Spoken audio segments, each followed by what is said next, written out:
कृष्णा हरे हरे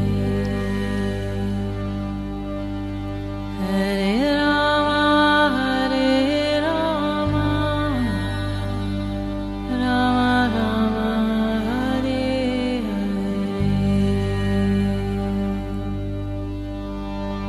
नमस्कार, रेडियो मानव रचना 107.8 पर मैं हूं सरिता आपके साथ और शुरू हो चुका है कार्यक्रम आत्मदर्शन। श्रोताओं, जैसे कि आप सब जानते हैं कि इस कार्यक्रम में हम बात करते हैं प्रभु श्री कृष्ण की, उनकी लीलाओं की। बहुत सारे पुस्तकों और ग्रंथों में उनकी लीलाओं का वर्णन मिलता है, जिनके बारे में हम आप तक वो ज्ञान पहुंचाने की कोशिश करते हैं। और इस कार्यक्रम में हमेशा की तरह अपना ज्ञान हमारे साथ बांटने के लिए स्टूडियो में मौजूद हैं रागलेखा दासी जी, शरणाश्रित युगाचार्य श्रीमद भक्ति वेदांत नारायण गोस्वामी जी की शिष्या। रागलेखा दासी जी, आपका स्वागत है हमारे स्टूडियो में। हरे कृष्ण। श्रोताओं, जैसे कि आप जानते हैं कि आजकल इस कार्यक्रम में हम बात कर रहे हैं श्रीमद् भगवद गीता की, और इसमें 18 अध्याय हैं और जिनमें से हम 8 अध्याय जो है आप तक साझा कर चुके हैं। उनके श्लोक दर श्लोक आपको बता चुके हैं उनके बारे में, और भक्ति योग की बात चल रही है। 7वें अध्याय से लेकर 12वें अध्याय तक इसमें भक्ति योग का वर्णन मिलता है, और 7वां और 8वां अध्याय हम कर चुके हैं आपके साथ। और आज हम बात करेंगे 9वें अध्याय के बारे में, तो ये भी भक्ति की तरफ ही हमें ले जाता है। तो इस अध्याय में कुल 34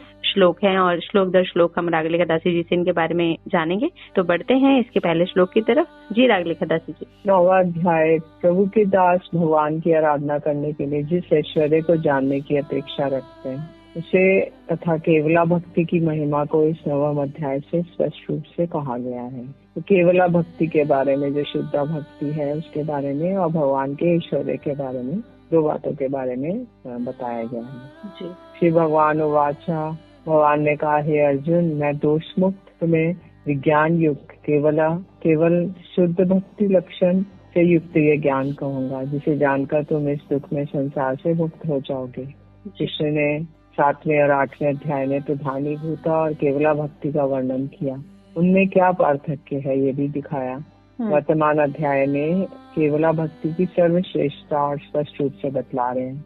इसमें अंतकरण की शुद्धि की भी अपेक्षा नहीं होती, मतलब अंतकरण बहुत पवित्र हो तभी आप भक्ति कर सकते हैं, ऐसा नहीं है। अत्यंत जो दुराचारी है, अनर्थग्रस्त व्यक्ति है, वो भी उसके हृदय में कृपा पूर्वक भक्ति प्रवेश करती है और उसके अंतकरण को शुद्ध परम पवित्र कर देती है, और वो विश्व वंदनीय सर्वश्रेष्ठ महाभागवत से बना देती है। अतः ये स्वयं प्रबला है। 2 और 3 अध्याय में मोक्ष के उपयोगी जिस आध्यात्मिक ज्ञान का वर्णन किया गया है वह गुह्य है, गोपनीय है। 7वें और 8वें अध्याय में जो भगवत ज्ञान का वर्णन किया गया है वह गुह्यतर है, और जो प्रस्तुत जो अध्याय है 9वां अध्याय, इसके अंदर भक्ति संबंधी जिस ज्ञान की उपदेश दे रहे हैं वह गुह्यतम है।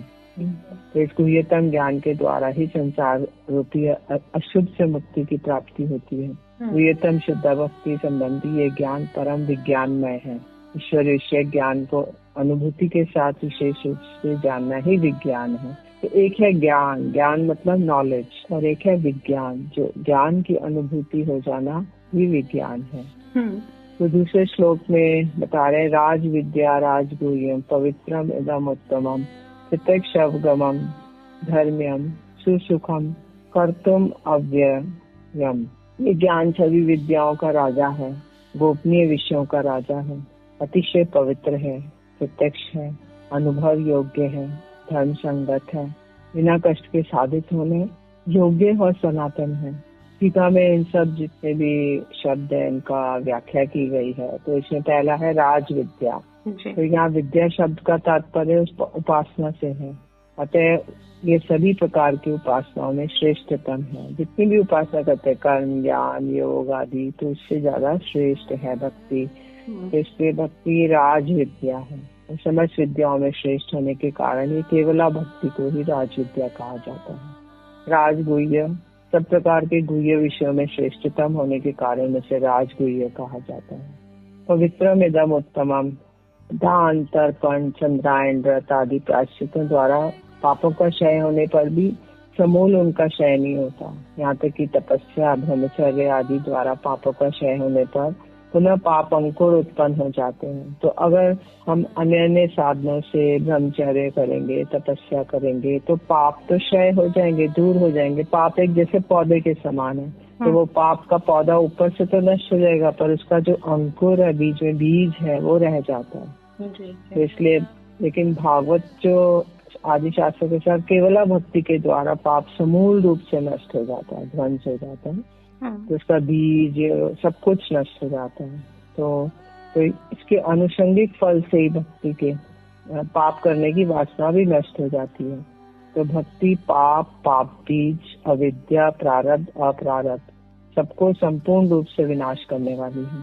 तो ये केवल स्थूल और सूक्ष्म शरीर को पवित्र नहीं करती है, आत्मा को भी पवित्र और प्रसन्न करने वाली है। तो हम खाली अभी जो ग्रॉस बॉडी, जो ऊपर से हमारी बॉडी है, और एक सूक्ष्म शरीर है, मन, बुद्धि, अहंकार, केवल इसी को प्रसन्न नहीं करती है, आत्मा तक को प्रसन्न कर देती है।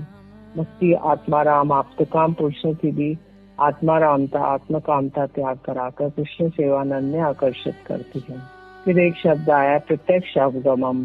तो जिस प्रकार भोजन करने वाले व्यक्ति को प्रत्येक रास के साथ तुष्टि और भोग की निवृत्ति होती है, तो व्यक्ति अगर भूखा व्यक्ति है तो उसको एक एक ग्रास खाता जाएगा, उसको तुष्टि होगी, सेटिस्फेक्शन होगी, और तुष्टि होगी, उसका शरीर हष्ट पुष्ट होगा और भोग की निवृत्ति हो जाएगी। इसी प्रकार साधक भक्त भी जो है वो भजन काल में साधन दशा में ही भक्ति, इष्ट देव अनुभूति और विषय से विरक्ति, ये तीनों को एक साथ अनुभव करते हैं। तो इसमें क्या होगा कि साधन दशा में उनको और भक्ति आएगी, जितना भक्ति करे और भक्ति आएगी, इष्ट देव की अनुभूति होगी, भगवान की कुछ अनुभूति, कुछ पता चलेगा उनके बारे में, और विषयों से विरक्ति, जो विषय आदि जड़ विषय हैं उन सबसे विरक्ति हो जाएगी। धर्म के क्षेत्र से बाहर नहीं है, अन्य समस्त धर्मों के नहीं करने पर भी इससे सब धर्म सिद्ध होते हैं। श्रीमद् भागवतम में देवर्षि नारद की उक्ति है, जैसे वृक्ष की जड़ से जल को सींचने से वृक्ष का तना, शाखा, प्रशाखा आदि समस्त ही तृप्त हो जाते हैं। इसी प्रकार एकमात्र भगवान कृष्ण की आराधना करने से अनाने सबकी उपासना हो जाती है। जैसे वृक्ष की जल में अगर वृक्ष की जड़ में जल देंगे तो उसके अलग अलग उसके तना को, शाखा, फूल, पत्ती, उनको हमें जल नहीं देना पड़ता। तो इसी प्रकार से अगर भगवान की आराधना करते हैं कृष्ण की, तो और अन्य सभी की आराधना हो जाती है। सुसुखम कर्तुम, कर्म, ज्ञान, योग आदि भक्ति में काय, मन, वाक्य के द्वारा अधिक कष्ट नहीं है। जैसे कर्म, ज्ञान, योग में बहुत कष्ट है, कुछ भी कार्य करेंगे तो उसके लिए पूरी तपस्या करनी पड़ेगी, वो है। लेकिन भक्ति में ऐसा कुछ नहीं है।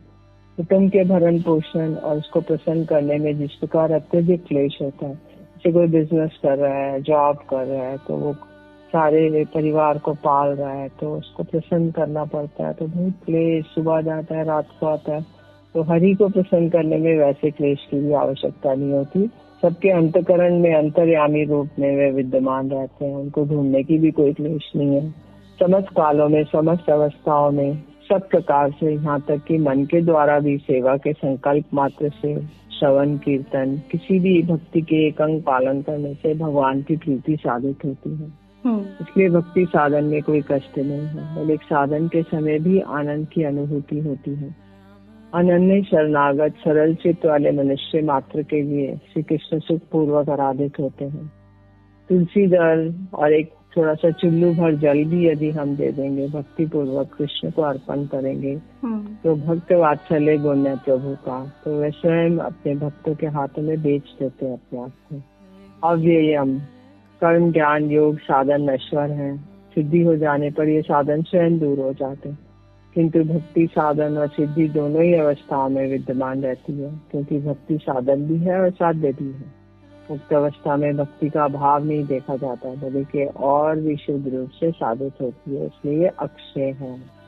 जी बिल्कुल, बहुत ही सुंदर वर्णन चल रहा है। और 9वां अध्याय जो है हम कर रहे हैं, किस तरह से शुद्ध भक्ति होती है और किस तरह से भक्ति करने से हमें इष्ट देव की अनुभूति होती है और विषयों की विरक्ति होती है। ये सारा ज्ञान जो है इस अध्याय में हमें दिया जा रहा है। इस भक्ति के विषय में आगे और भी जानेंगे, लेकिन एक छोटे से ब्रेक के बाद सुनते हैं एक प्यारा सा भजन, फिर लौट कर आते हैं। आप जुड़े रहिए रेडियो मानव रचना 107.8 के साथ, कार्यक्रम आत्म दर्शन में। Feel good, feel live.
जय कुंज बिहारी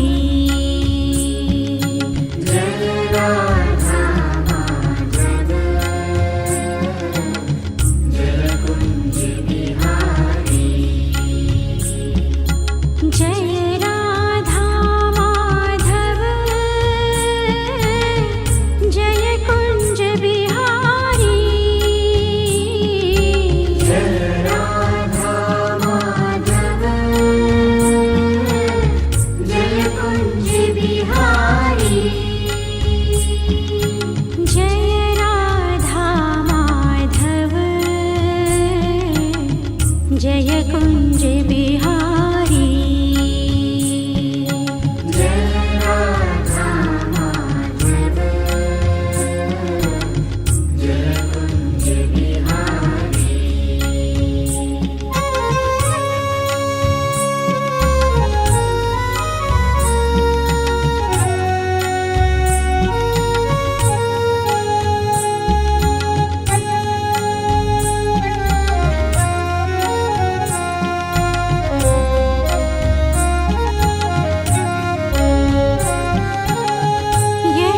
यशोदानंदन ब्रज जन रंजन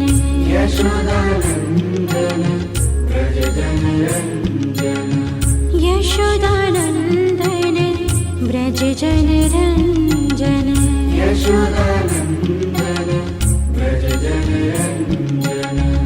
यमुना तीर वनचारी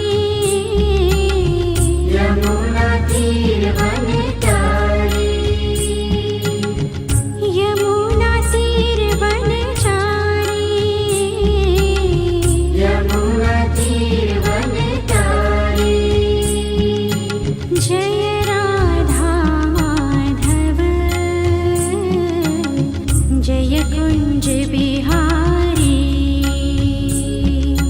जय राधा माधव जय कुंज बिहारी जय राधा माधव जय कुंज बिहारी जय राधा माधव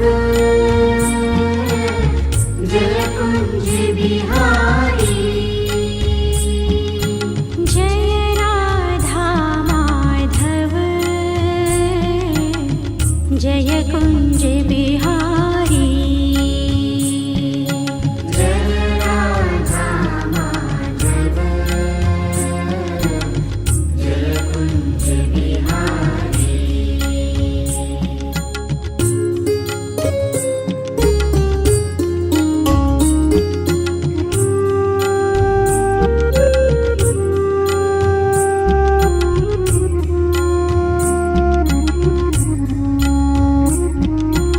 हरे कृष्णा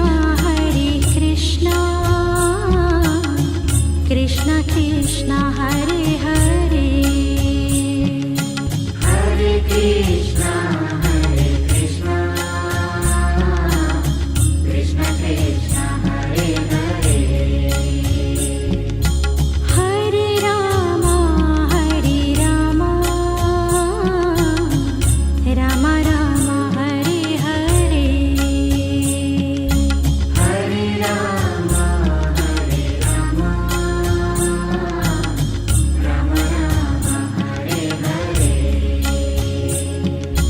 हरे Krishna Krishna Krishna Hare Hare Hare Krishna Krishna Krishna Hare Hare Hare Ram Ram Ram Hare Hare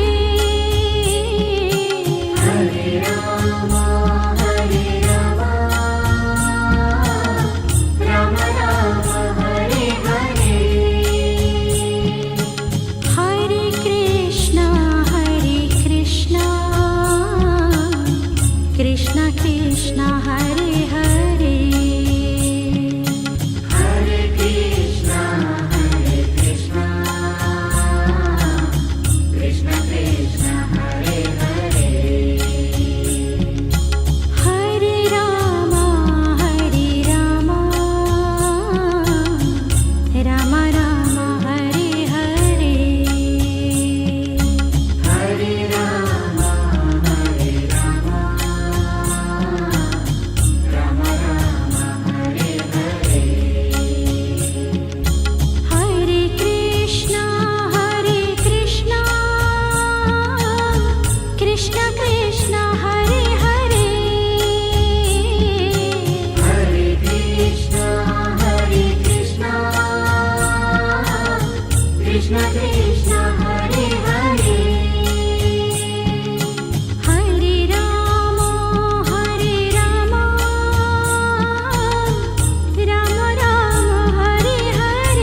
Krishna Hare Krishna Krishna Krishna Hare Hare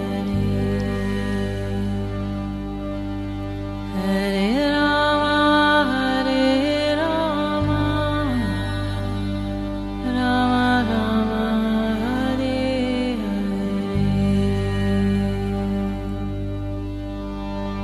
स्वागत है आप सभी का एक बार फिर रेडियो मनोरचना 107.8 पर। मैं हूँ सरिता आपके साथ और कार्यक्रम आत्मदर्शन में जान रहे हैं रागलेखा दासी जी से 9वें अध्याय के बारे में और किस तरह से शुद्ध भक्ति की जाती है, प्रभु की उपासना की जाती है। और प्रभु को अगर हम थोड़ा सा भी अपनी तरफ से स्नेह करते हैं, श्रद्धा भाव से कुछ भी उन्हें अर्पित करते हैं, तो वो हमारी संपूर्ण भक्ति मानी जाती है और प्रभु उससे हमेशा ही प्रसन्न होते हैं। बस आपके मन के भाव जो है वो शुद्ध होने चाहिए। इस तरह की भक्ति प्रभु को बहुत पसंद आती है। तो आगे बढ़ते हैं अगले श्लोक की तरफ। जी रागलेखा दासी जी। भक्ति की इतनी महिमा होने पर भी इसे छोड़कर लोग माया में क्यों आसक्त रहते हैं? इसके उत्तर में कहते हैं 30वें श्लोक में, हे परम तप, मेरी भक्ति रूपी इस धर्म के प्रति श्रद्धा विहीन व्यक्ति मुझे प्राप्त न होकर मृत्यु रूपी संसार पथ में भ्रमण करते रहते हैं। यदि अर्जुन के मन में संशय हो कि ये जो पहले वाला श्लोक किया था कि ये धर्म इतना सरल सहज साध्य है, तो कोई व्यक्ति भक्ति को छोड़कर संसारी क्यों हो जाता है?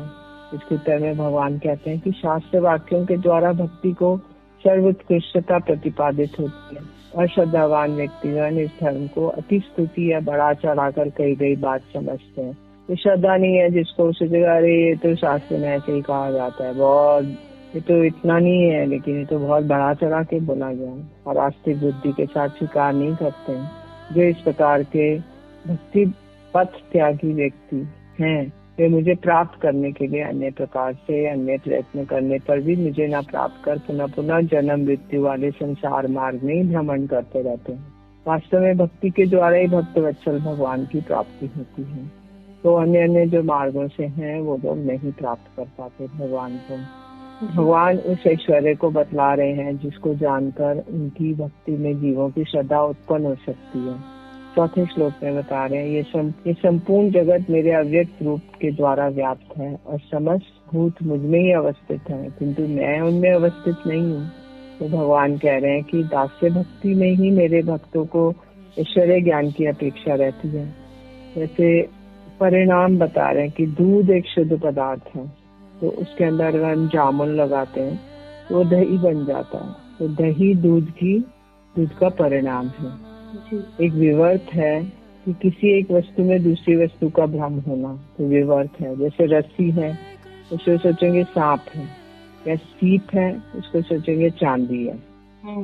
तो कृष्ण के उपदेश का सार यही है कि जगत मेरा परिणाम नहीं है, मैं जगत के रूप में परिणित नहीं हुआ हूँ। अर्थात रस्सी में सर्प भ्रम की भांति जीव या जगत मेरा विवर्त नहीं है।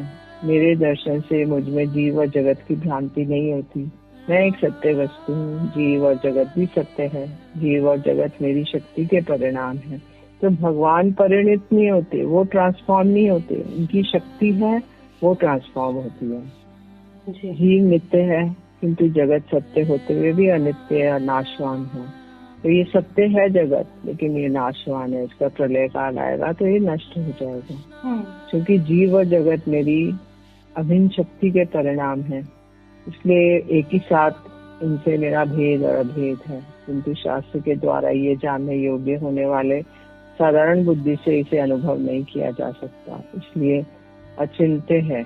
अभेद और अभेद जो दोनों हो, जहाँ वहाँ पे भेद ही स्पष्ट दिखाई देता है, अभेद नहीं। इसलिए मैं जीव और जगत से पृथक पूर्ण चैतन्य स्वरूप हूँ। 5वें श्लोक में कह रहे हैं, मेरे असाधारण योग ऐश्वर्य को तो देखो, भूत समूह मुझ में अवस्थित नहीं भी है। यद्यपि मेरा स्वरूप भूत धारक और भूत पालक है, तथापि मैं उनमें अवस्थित नहीं हूँ। भगवान ने कहा समस्त भूत मुझ में ही अवस्थित है, मतलब जीव, भूत माने जीव। इससे ये मत समझो कि समस्त भूत मेरे शुद्ध स्वरूप में स्थित है, मतलब विग्रह में। मेरी माया शक्ति का जो प्रभाव है भौतिक जगत, ये समस्त भूत उसमें ही स्थित है। मतलब ये जो माया शक्ति है भगवान की, जिससे जड़ जगत उत्पन्न हुआ है, तो वो सारे जो भूत उसी में रहते हैं।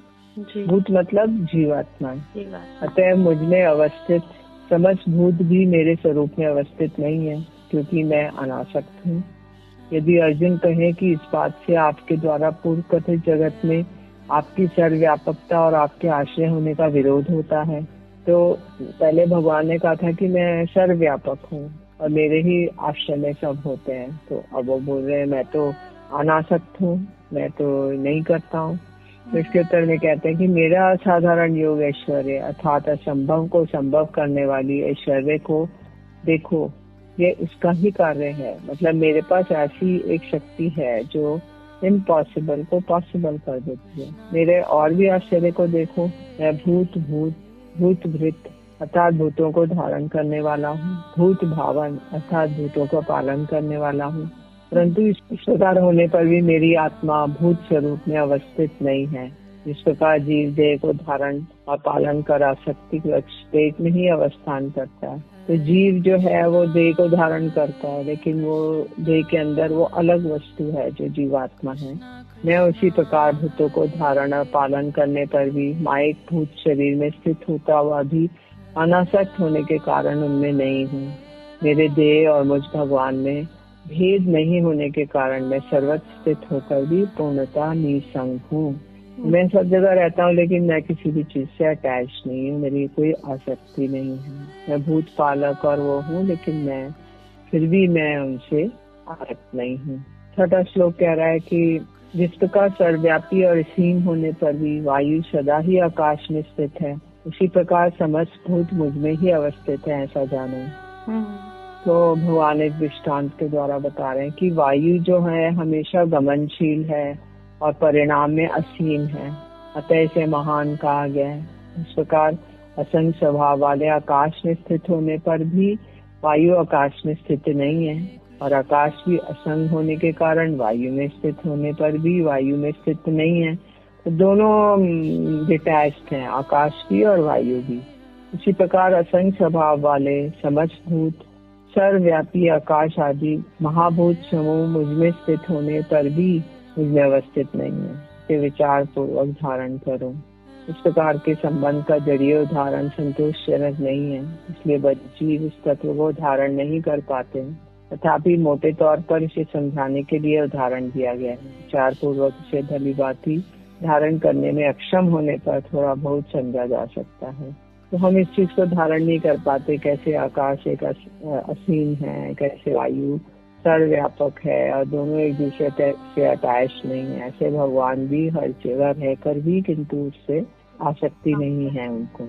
जी प्रभु हम सब में है, सबके अंदर विद्यमान है, हर जीव में है, लेकिन बहुत ही खूबसूरत ये बात कही गई है कि किस तरह से वो किसी के साथ भी आसक्त नहीं है, यानी कि अटैच नहीं है। इस बात को समझने की कोशिश कीजिए, क्योंकि जो प्रभु हैं हम सबके अंदर विद्यमान है, एक जीव आत्मा है, उस परमात्मा से जुड़ी हुई हम सब उसका अंश हैं, लेकिन वो किसी से अटैच नहीं है। क्योंकि हम जब किसी से अटैच हो जाते हैं तो वो मोह में चले जाते हैं और मोह माया की दासी हो जाते हैं, लेकिन ऐसा नहीं है। इस बात को हमें यहाँ पर समझने की कोशिश करनी है और प्रभु भक्ति में ही लीन होना है। आगे और भी इनके श्लोकों का वर्णन हम जानेंगे आगे आने वाले एपिसोड में, लेकिन आज के लिए बस इतना ही। रागलिका तासी जी आपका बहुत बहुत शुक्रिया हमारे स्टूडियो में आने के लिए। हरे कृष्ण। तो श्रोताओं आज के लिए हमें इस कार्यक्रम से दीजिए इजाजत। अगर आप भी इस कार्यक्रम के विषय में कुछ कहना चाहते हैं, आपकी कोई राय है, तो आप हमें SMS कर सकते हैं 8010781078 पर। इस कार्यक्रम से हमें अभी दीजिए इजाजत और आप जुड़े रहिए रेडियो मनोरंजन 107.8 FM के साथ। Feel good, feel live.